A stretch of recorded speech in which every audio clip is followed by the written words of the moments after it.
What's up, guys? I'm Caden with Crypto Now or Never. Today I'm back with another update on Kaspa. Please do me a favor and hit that like and subscribe button. Help me pump that algorithm. I would greatly appreciate it. None of this is financial advice. Let's get into it. I have a dream, that's all I need. I'll make it happen with some work and belief.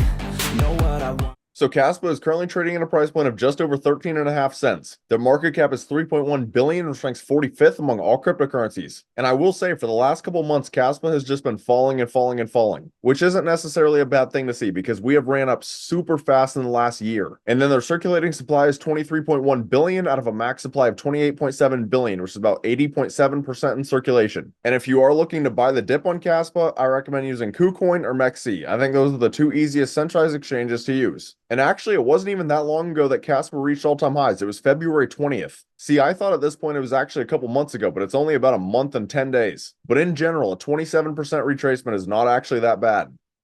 But now we'll go ahead and take a look at the Kaspa X account, which has 203,000 followers. So we'll first take a look at this top post. So Michael Sutton revolutionized cryptocurrency. Yes, again. Kaspa's unprecedented technological achievements are a testament to the huge long-run benefits of adhering to a stringent academic standard. And they say down here, Kaspa is a cavalcade of groundbreaking ideas. Most of the community members know that. At the core, there is GhostAgg, the first trilemma solving consensus protocol. See, and I talk about this all the time. A lot of layer ones these days run on the proof-of-stake consensus mechanism, where a validator's probability to confirm the next block is directly correlated to how many they have staked, usually making those blockchains a lot more centralized. Kaspa runs on proof of work, which is a lot more decentralized. The issue is nobody actually thought you could scale it. However, due to them implementing the GhostAgg protocol, supposedly they have found a way to actually scale, which could make them the first ever to solve the blockchain trilemma of scalability, decentralization, and security. So any of you guys that are getting worried about Kaspa's retracement, just look at the bigger picture. And then they reposted on March 25th, Wrapped Kaspa is now listed on hexen.io, and Wrapped Kaspa allows Kaspa holders to engage in Ethereum DeFi ecosystem. And this is very bullish. Whether you want to admit it or not, Ethereum has a lot of fantastic projects in their ecosystem. And I know a lot of people hate their gas fees, but you cannot deny that. But that's actually their only other post since my last video. So now we'll go ahead and take a look at some macro news that could affect Kaspa's price action, even though it's not directly correlated to Kaspa. So this is WatcherGuru's X account. And they just posted 54 minutes ago that $15 billion worth of Bitcoin and Ethereum options expire today. So by the time you're watching this video, you'll have a much better idea of the impact it's going to have on price action. At the current moment, we don't really know much. And then on March 26th, the CFTC says Ethereum and Litecoin are commodities in KuCoin lawsuit. And this is very important. Obviously, it's not good news for KuCoin. However, this could be excellent news for Ethereum. And this could lead to us getting an Ethereum spot ETF even sooner than we think. And then lastly, I want to show you this video on March 27th. So BlackRock CEO Larry Fink says that spot Bitcoin ETF is the fastest growing ETF in history, and he's very bullish on BTC long term.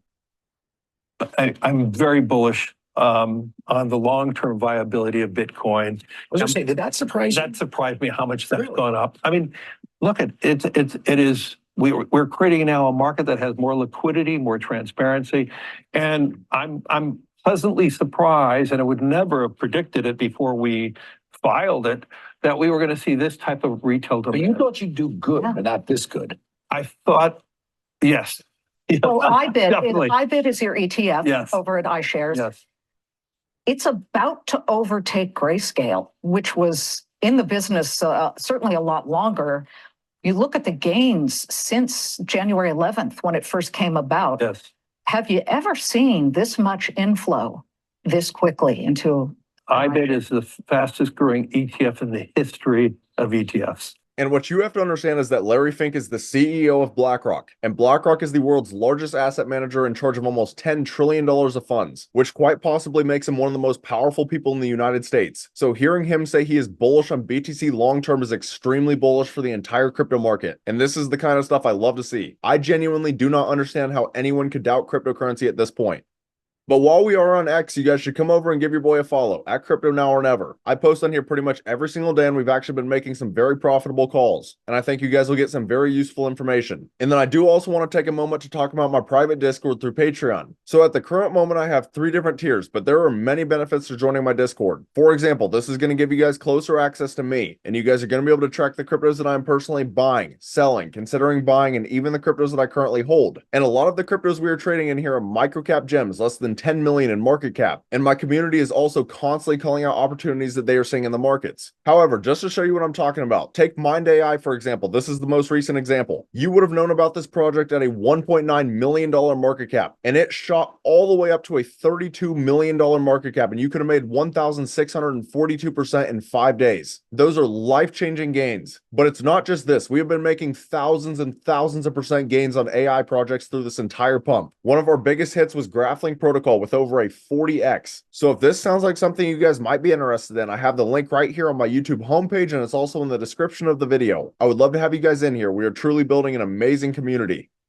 But now for the final part of this video, I'll get into some technical analysis. So this is Kaspa on the daily time frame. Now, it's unfortunate, but the exact thing that I warned about in my last video ended up happening. So price action did get the breakup and we were trading above the 21-day moving average. However, we got rejected off of that level, and then we retested it for a second time and got rejected again. And now we are currently trading beneath the 21-day moving average. That is not a good thing to see at all. It shows that this is a very strong resistance level. So honestly, based on that alone, I wouldn't be surprised if Kaspa does drop all the way back down to just under 12 cents. Obviously, that's not guaranteed, and we are forming some sort of a bull flag pattern. And bull flags break up 68% of the time, and this bull flag in particular would have a measure move to about 17.5 cents. Now, obviously, that is also not guaranteed, but it's still something to keep your eyes on. Now, if we pull a local Fibonacci, you can see that price action came down and perfectly touched the golden pocket. And that doesn't surprise me at all because the golden pocket is usually a fantastic accumulation zone. That's why in my previous videos, I was stressing how important it was to accumulate right now if you believe in Kaspa, because we had broken beneath the 786, which is a huge level. But in general, the number one thing I'm watching on Kaspa right now is whether or not we can get back above the 21-day moving average. If we cannot, I would look for more downside, plain and simple. However, if we do, I could see a reality where this measure move ends up playing out.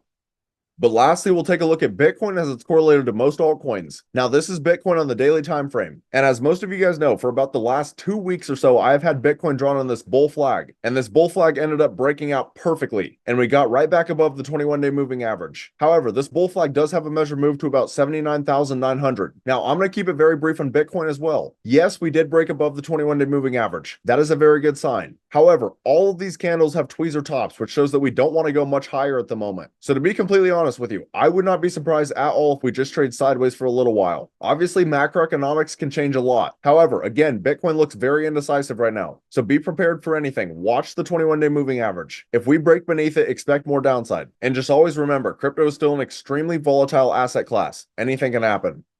But that's about all. Let me know down in the comments, how high do you guys think Kaspa will go this bull run? If you found this content valuable, please do me a favor and hit that like and subscribe button. Thank you guys for watching. Have a great rest of your day.